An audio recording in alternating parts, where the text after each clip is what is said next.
When you play the Game of Thrones, you Subscribe and like. or you die. There is no middle ground.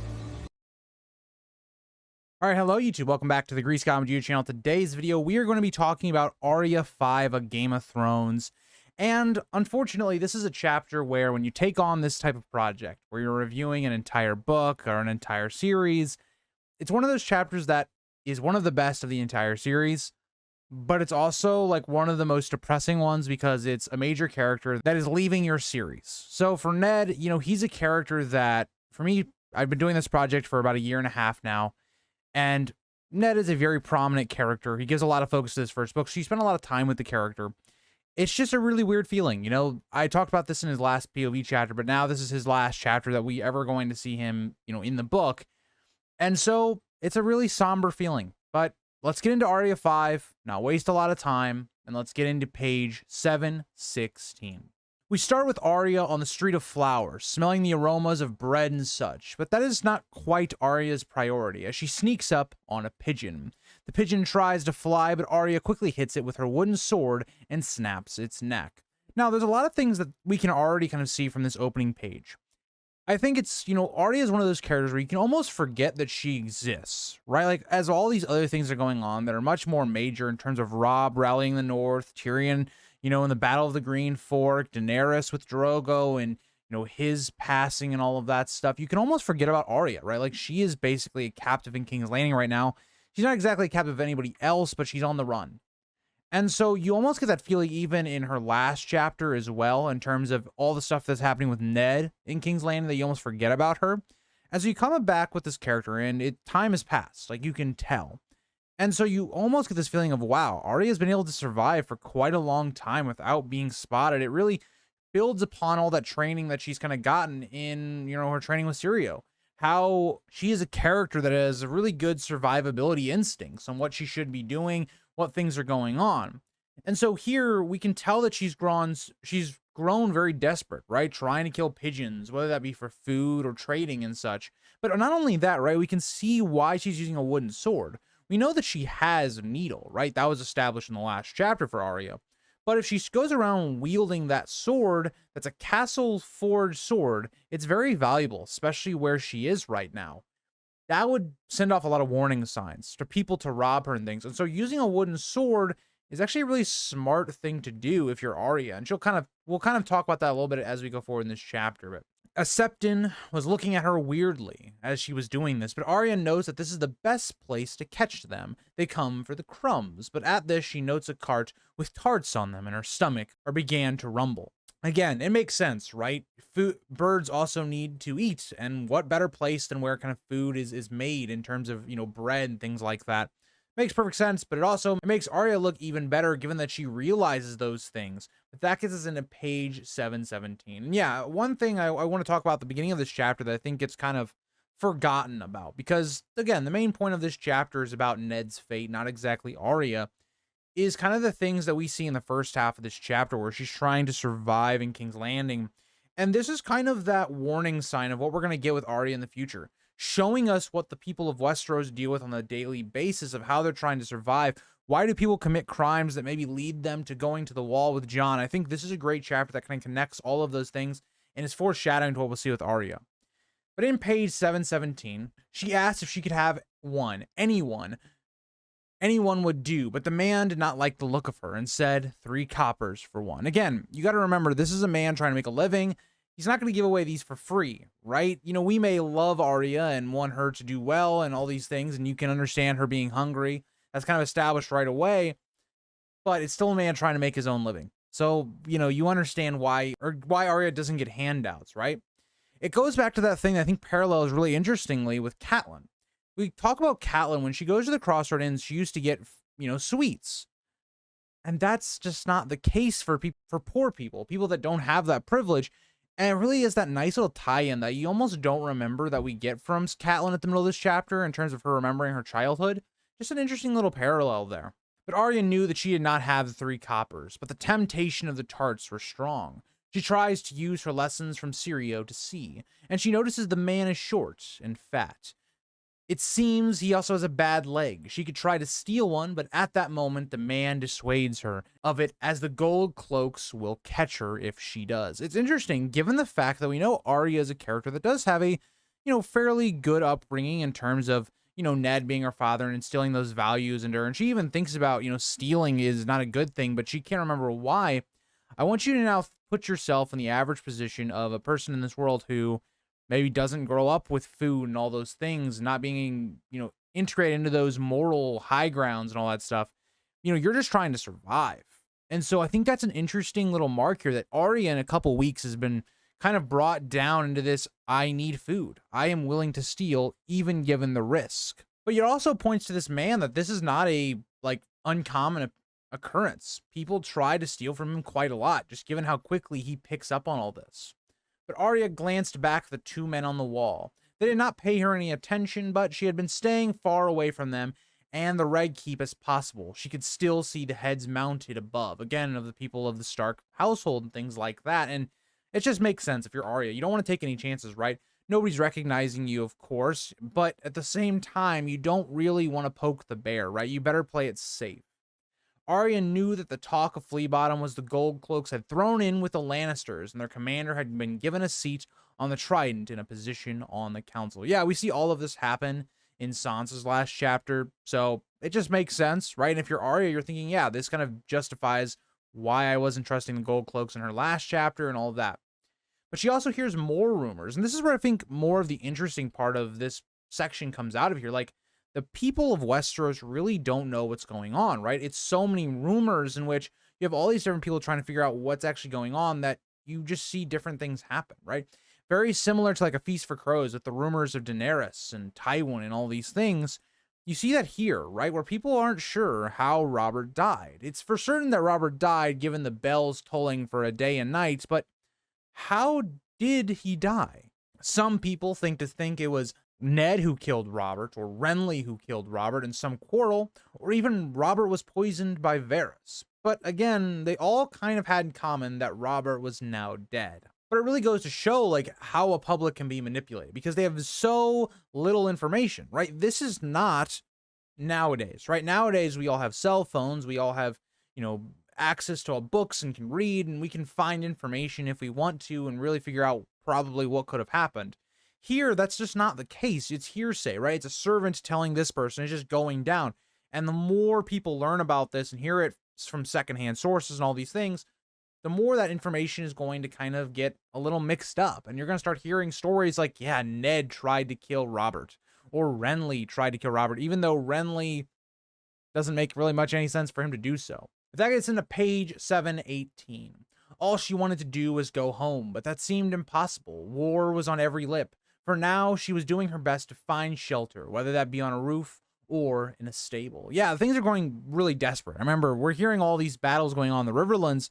How are you going to make it back to Winterfell, right? We know war is going to basically may lead to the worst in people. It's going to lead to towns being destroyed. How is she going to make that journey back to the north?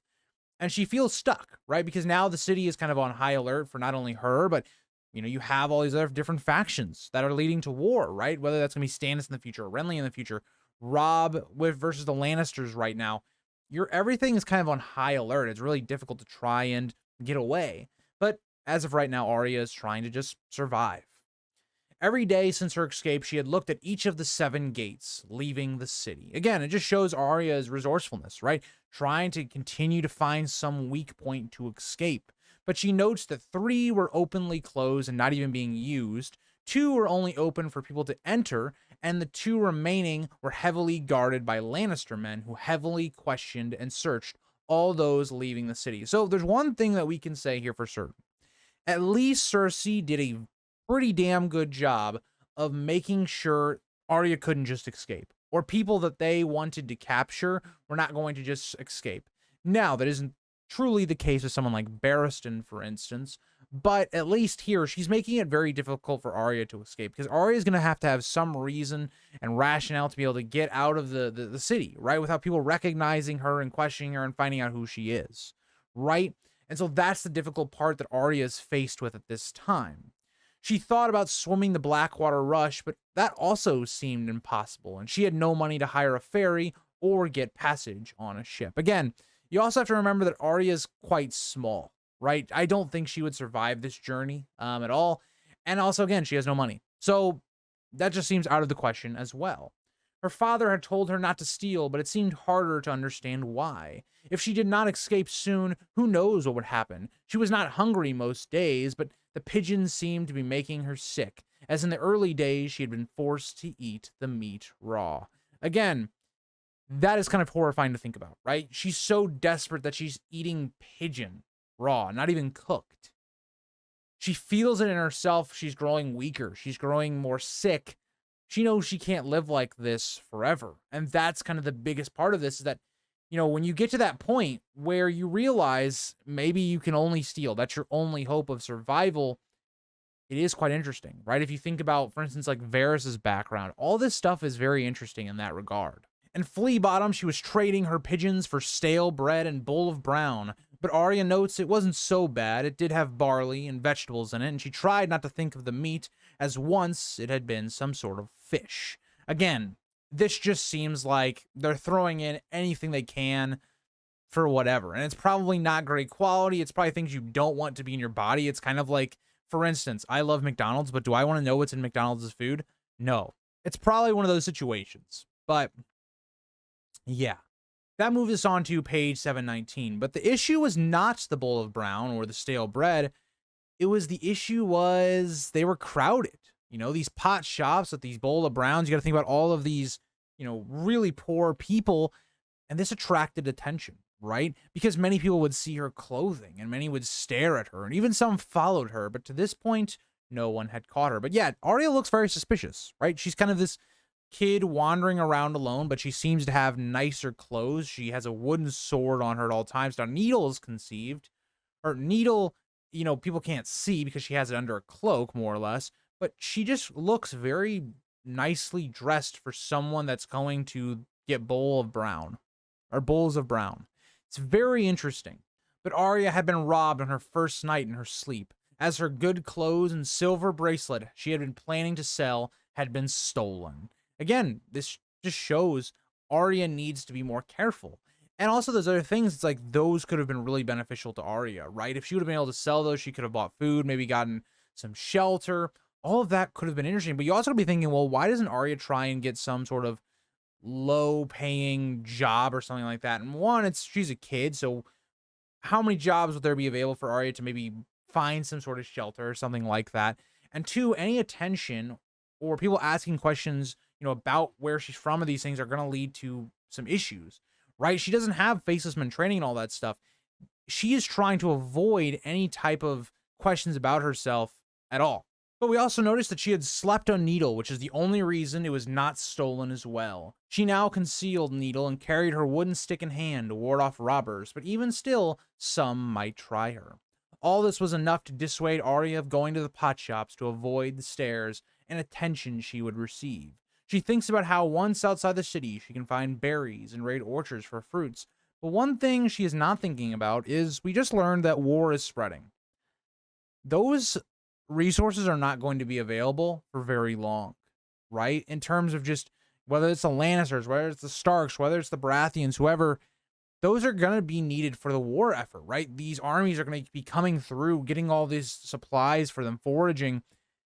That's not going to be as viable, right? I don't think Arya thinks about that necessarily here, but it also tells us something about Arya, that she is someone that we're getting a little bit more into her psychology. Not only is she on the run, but she's someone that's used to kind of feeling alone, feeling like she's an outsider, right? She doesn't fit in as a lady, and with the Starks, she always kind of had that feeling. And so this kind of goes a long way to not only suggest that Arya is trying to avoid being robbed and things like that, which is already scary enough for a child, but it also goes into kind of how she's always felt, in my opinion. But that gets into page 720. Arya had learned to keep her distance from the gold cloaks, but also to stay in the middle of the roads. As if you strayed off, someone may try to grab you. Again, it really gives you the idea of how King's Landing has fallen from grace, right? It's this city run down. It's disgusting. It almost reminds you, if you think about House of the Dragon and Daemon when he takes over the gold cloaks, it almost makes you want to see that return, right? Even though Daemon may have been a bit brutal with people, but there was order. There wasn't as much crime and things like that. It is very interesting the way that that is kind of fallen apart, right? Especially with the Baratheons falling off. And I think one thing that is very common throughout a lot of stories is we don't look at what's going on with the poor of the world. And this is what's going on. People are very desperate, right? Even in this, time of peace, right? We're not even really into the War of the Five Kings yet. This is still a relatively time of peace and prosperity for the realm. It's not going well for a lot of people. Arya even notes the groups of children went by playing always made Arya feel resentful. As she remembers her siblings playing, she thinks of Rickon and how much bigger he may be, or if Bran is sad because of his condition, and wanting more than anything for Jon to be here to mess up her hair, even though it was already a mess. Again, I think this is very interesting because we look at Arya as this character that she seems like she struggles to make friends, especially with women characters. And we see that even here, right? Like, she feels very alone, and it's even more so than before, where, she had tried to make friends with many of the kids, hoping to find a place to stay, but they'd all turned her away or tried to steal from her. They did not trust her, and Arya could not answer their questions. And honestly, could you really fault the kids in this situation, or even maybe their parents or whoever? Arya is this kid that you haven't seen recently. She just pops up. She has nicer clothing. If you inspect her even closer, she has a castle forged sword. Everything points to some really interesting questions about where Arya is from and who she is. And so you can't really fault a lot of these families for not wanting to do that, or these kids from wanting to be friends with her. Not only that, it's like Arya's a girl, and you're looking at gender roles in this world, Arya kind of is not fitting that mold. It's an interesting thing about Arya here because we again see her loneliness. And even once a girl had knocked her down trying to steal her boots, but Arya had sent her running off with a hit to her head.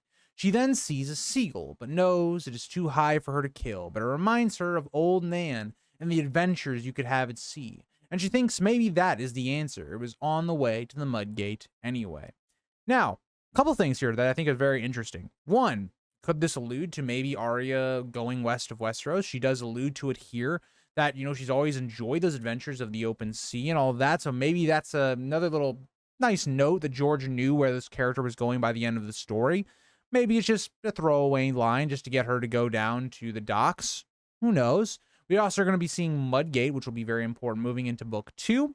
But she notes it was very quiet on the riverfront. There were 2 guardsmen patrolling the fish stalls, but half were empty, and there were much fewer ships than usual. Again, you got to think about if you're a fish merchant, right? Because your lifestyle is going to be you're going to have either yourself or people that are working for you going out and fishing. You're going to bring those fish back, and so you can sell those fish to the people of the city. Well, if you're hearing things of war coming, you're not going to want to be selling your fish. And let's even think about even more so. Tyrion in book 2 is going to end all of these stalls at the beaches of the walls and all that stuff. So those people that abandoned their posts and all that and their businesses, their stalls, were very smart to do so because this is now going to become a war zone, right? If you have the foresight to realize what's going to happen, you would take your business elsewhere, or, at least move on from now and then maybe reopen after the war is over. But Arya did spy 3 of the royal ships, and she watched them for a time. And that gets us into page 721. When she saw the guardmen on the 3rd pier, her heart skipped a beat as they were in stark colors and armor. They were guarding a ship from Essos, but Arya asks a man what ship it is with tears in her eyes, and he notes the Wind Witch out of Myr. And this has got to be a huge moment for Arya, because Arya's been very desperate at this time. She's felt extremely alone, no one to talk to, no one to have any type of companionship with. And you see these men that remind you of home, that could be a way out. And instantly, your mind looks for that way out. It says, this could be it. And she even gets confirmation, right? This was the ship that was meant to take her back north and back home. And Arya notes that, right, in her head, that this was the ship. But she begins moving towards it, and stops to take the tears from her eyes. But then she realizes something is wrong and is reminded of her lessons with Sirio to see with her eyes. Again, she wasn't really seeing with her eyes. She was seeing the men and seeing what she wanted to see, but she wasn't seeing what was truly there. This all didn't make any sense, and Arya figures this out. These men were strangers. She didn't know any of them, which doesn't make any sense, right? She knew all of her father's guardmen.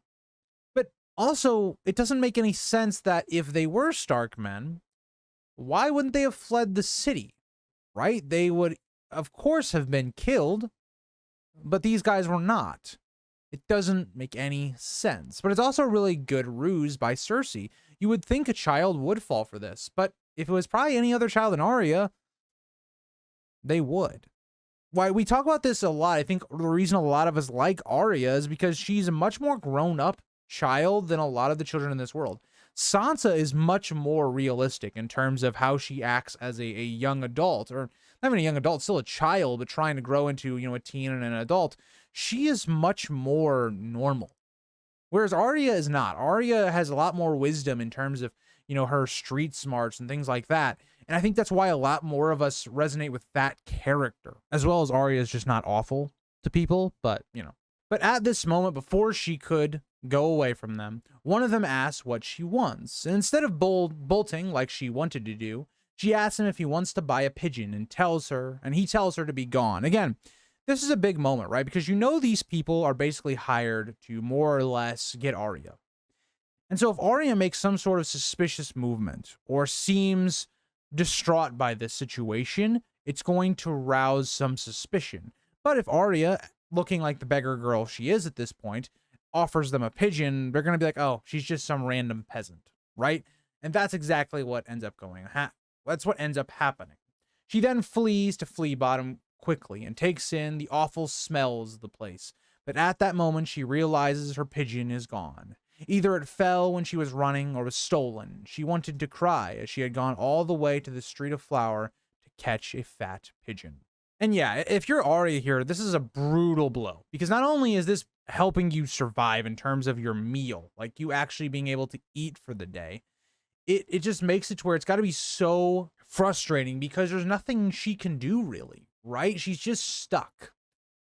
And things like this just add to her growing issues. But far across the city, Arya hears a bell tolling, and that instantly sets the people off, right? The bells do not toll very often, right?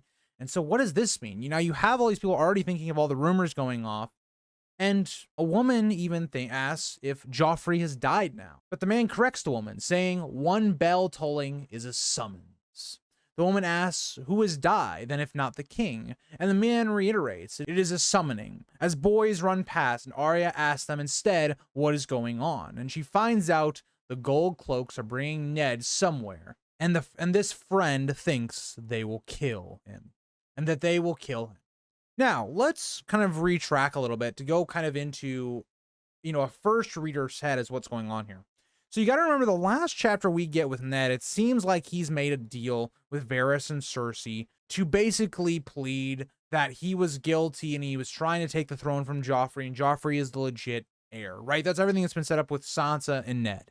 And so you're sitting here at this moment and you're going, okay, well, this is finally coming to a head. Now we're going to talk about it more as we go through it, because there's some symbolism here right away that shows what the intention was, but that's not what ends up playing out. And this is going to be really important because Arya doesn't know any of this. Arya doesn't know that there is some sort of plan to save Ned, that he's not actually going to die. She doesn't really know fully what ended up actually happening between Ned and Robert.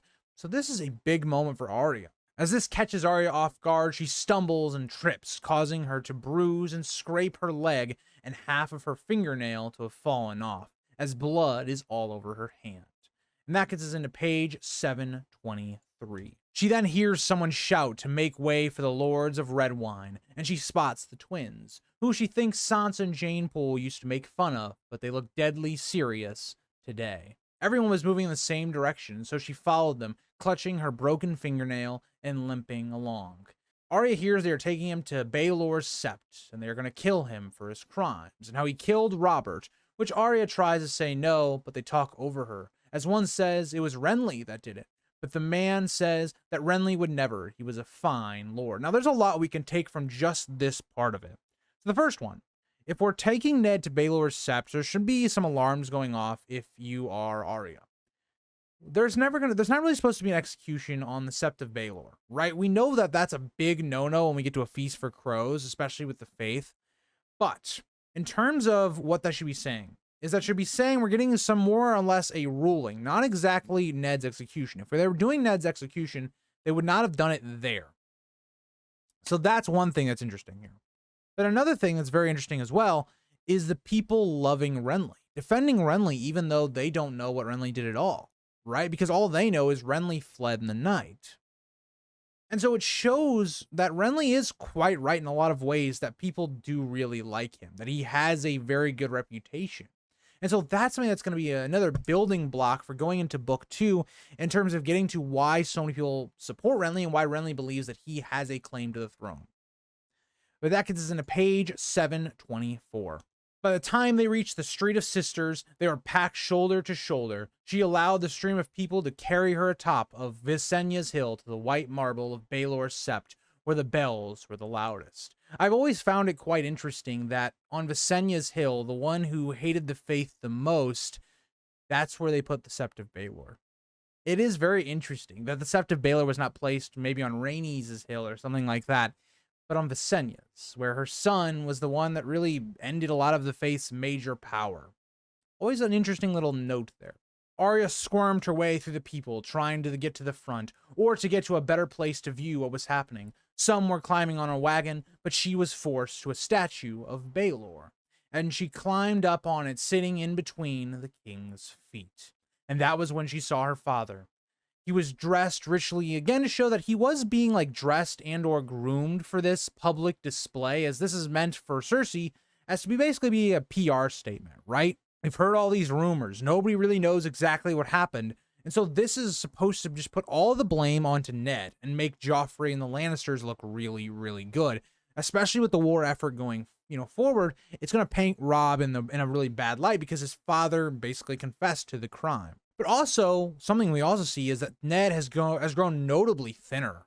Arya had never seen him in such a bad physical condition, as well as his cast was broken and rotten for his leg.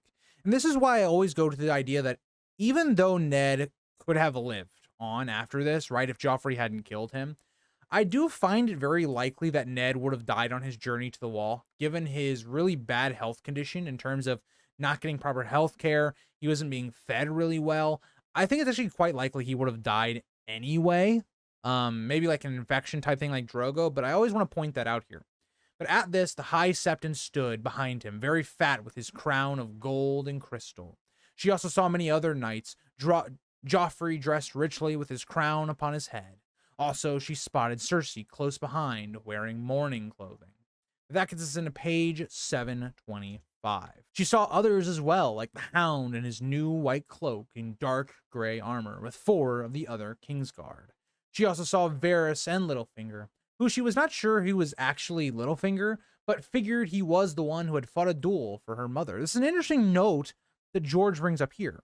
It's to remind us of Littlefinger's motivations, why he may not like Ned, why he betrayed Ned and all these things, because it's going to play a factor here, right? Something that I had a misconception of when I first read the story, and even before I started this channel and when I was watching the show, was that I thought that Joffrey just made this decision by himself to kill Ned. It wasn't like someone else kind of pushed him to do it. And something that's made quite clear is it seems Littlefinger is the one that kind of pushed him to kill Ned.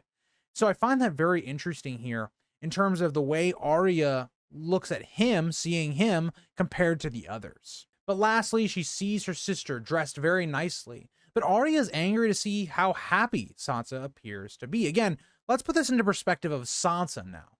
Sansa is a character that feels like her plans have gone completely right. In terms of everything that she's been doing in this last chapter has been so that Ned does not die here and that he gets to go to the Wall, or he's at least given some mercy. And so she feels like that's been completed, right? And she does have the backing that Cersei also believes that. And Joffrey has also told her that he would be fine as long as he did the right thing. And Ned has agreed to do those things. So for Sansa, this also just seems to be just a show, right? She believes that her father is going to be fine. There's no reason to be worried here.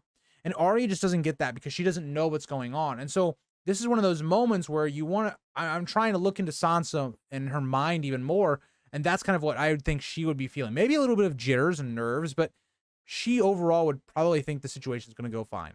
When the bell ceased, an uneasy quiet grew over the plaza. It appeared Ned was speaking, but she could not hear it, nor the others, and many shouted, "What?" And what did he say? And the man behind Ned prodded him to speak louder, which makes Arya even angrier, seeing a man prodding her father in the weakened condition that he already is. And Ned began again, much louder this time, saying he is Ned Stark, Lord of Winterfell, in the hand of the king, and he has come to confess his treasons in the sights of God and men. Arya whimpers no, but the crowd grows restless. Again, Arya has got to be very confused here. She knows that her father would never betray Robert or do anything dishonorable, all those things, because of the way that she's been brought up as a person. And hearing these things, it's got to break Arya.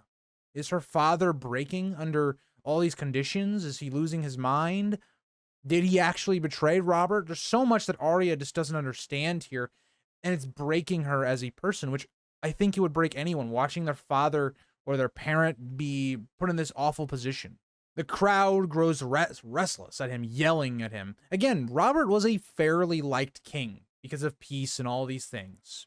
But Ned continues louder, saying he betrayed Robert's trust, and he promised to protect his children, and before his blood had run cold, he had plotted to kill Joffrey and take the throne. Again, we all know that this is not true, but it's a PR statement, right? Like I've talked about. He also notes that in the sights of the gods, Joffrey Baratheon is the one true king. Again, it makes perfect sense as to why Cersei would want all this. It puts all the blame onto Ned. It helps to try and resolve the war before it ever needs to keep going. That gets us into page 726. A stone flew at Ned and hit him in the face, but the gold cloaks kept him up, and others flew as Arya saw a deep gash on his head from the first rock. More stones flew at the man behind Ned, and the King's Guard stepped in front of Joffrey and Cersei. Again, there's actually a bit of foreshadowing to book 2. The restlessness of the crowd. These people wanting blood and seeing all these things. It reminds you a lot, again, I think of like the French Revolution. Just one that always pops up in my mind is you see a crowd of people, and when it comes to desperate conditions, we've already seen how Arya is being, how Arya is having to live. A lot of these people are just like that. For the people, this is almost a show, right? They don't care about any of these people, but they want to see blood. They want to see all these things. And so it's interesting the way that that is foreshadowed here, and to why we're going to get more of that going forward into book 2, especially when conditions get worse. Arya slid her hand to Needle and squeezed it harder than she ever had, praying that no harm come to her father. The High Septon knelt before Cersei and Joffrey and says he has confessed his crimes, but as we sin, we suffer. Yet Baelor taught us to be merciful and asked Joffrey what is to be done. Now, this is a misstep in my opinion. In my opinion, given that Cersei is the regent, given that the council is the people really that should be in power here, I think it was very dumb to let Joffrey have his own personal moment where he's talking to the crowd and he's in front of all these people and he wants to be perceived as a good king. It was very stupid of them to do it. I understand why they let Joffrey do this, because they want to show Joffrey off as being the new king and all that stuff. But it was very stupid to leave such a pivotal moment to Joffrey. Because yes, you can tell Joffrey everything he needs to do, and it still may not work because Joffrey, as Cersei should know, is kind of an idiot. So I'm going to read from the book because I don't know how I would be able to summarize this, how I'd be able to tell this in a way that I think is satisfying other than just telling it through the actual book. But I want to read Ned's final moments through George R. R. Martin's own words. 1,000 voices were screaming, but Arya never heard them. Prince Joffrey, no King Joffrey, stepped out from behind the shields of his King's Guard. My mother bids me let Lord Eddard take the black, and Lady Sansa has begged mercy for her father. He looked straight at Sansa then and smiled, and for a moment Arya thought that the gods had heard her prayer, until Joffrey turned back to the crowd and said, "But they have the soft hearts of women. So long as I am your king, treason shall never go unpunished. Sir Ilyn, bring me his head." The crowd roared, and Arya felt the statue of Baelor rock as they surged against it. The High Septon clutched at the king's cape, and Varys came rushing over, waving his arms, and even the queen was saying something to him, but Joffrey shook his head. Lords and knights moved aside as he stepped through, tall and fleshless, a skeleton in iron mail, the king's justice. Dimly, as if from far off, Arya heard her sister's scream. Sansa had fallen to her knees, sobbing hysterically. Sir Ilan Payne climbed the steps of the pulpit. Arya wriggled between Baelor's feet and threw herself into the crowd, a drawing needle. She landed on a man in a butcher's apron, knocking him to the ground. Immediately, someone slammed into her back, and she almost went down herself. Bodies closed in around her, stumbling and pushing, trampling on the poor butcher. Arya slashed at them with the needle. High atop the pulpit, Sir Ilan Payne gestured, and the knight in black and gold gave a command. The gold cloaks flung Lord Eddard to the marble, with his head and chest out over the edge.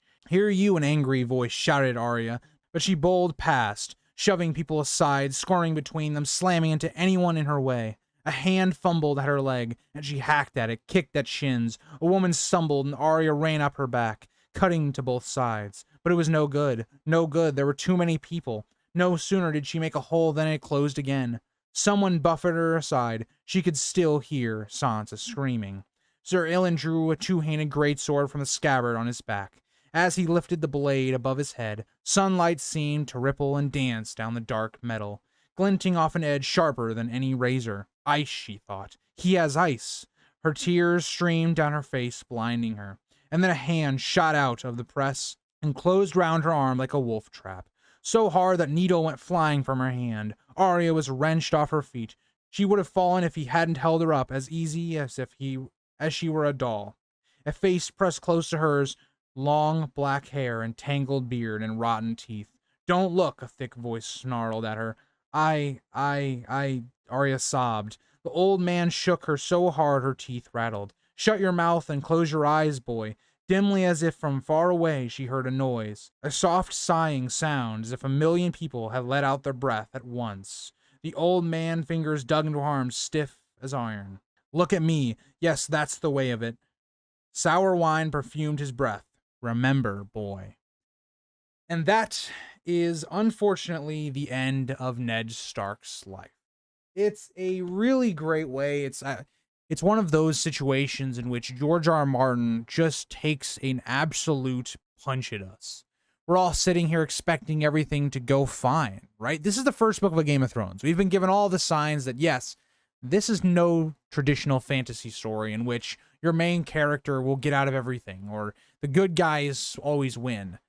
This isn't that story. And even though everything's been painted to where Ned will get to take the black and live, it's not to be. Joffrey is someone that gives into the bloodlust of the crowd. He wants to make a statement. And so he has Ned's head off. And we see Arya frantically trying to do anything that she can. And even us, the readers, are sitting here thinking, she's going to get to Ned, right? She has to. She'll save him. But no. How can she make it through the thousands of people separating her from Ned? And even then, what will she do? How will she get through all these soldiers? It was too much. And as Yoren captures her, Ned's head is taken off. It's this moment in which we look at Joffrey and we go, he really is that villain. But something else that's more interesting in the description of that page that I just did, Littlefinger is not mentioned once. Not once does Arya notice Littlefinger. She notices Varys having basically a panic attack, more or less, going to try and convince Joffrey not to do that. She sees Cersei trying to get Joffrey to not do that. She sees Sansa scream and hears her screaming. But she never once noticed Littlefinger after that first point. Again, it shows the cleverness of Littlefinger, the way he manipulates things in the background. And so that gets us to Arya being captured by Yoren, or at least saved by Yoren, I guess we should say. But Arya knew who he was by the smell. That did it for her. She remembered him from his attire and hair as the Black Brother who had visited her father. We ended up seeing this at the end of one of Arya's chapters, where she actually sees Yoren talking to Ned, but then she's escorted out. Now, this should be an interesting sign, because we know Yoren did have a lot of respect for Ned and the Starks. Again, he had a lot of respect for Benjen, who was one of his brothers. And so Arya doesn't really know what to think of this. Yoren tells her that she is a bright boy and continues saying that they are done here, and she is coming with him. And keeping her mouth shut, all the while calling her a boy. Arya tries to respond, but is shut down. And that gets us into page 728. By the way, 727, for you guys that are looking at the page, that was the page I more or less just read. The plaza was beginning to empty, everyone going back to their lives, but her life was empty. Again, what a horrifying line that George delivers there. For the people of King's Landing, this was just a show, right? None of these people cared about Ned.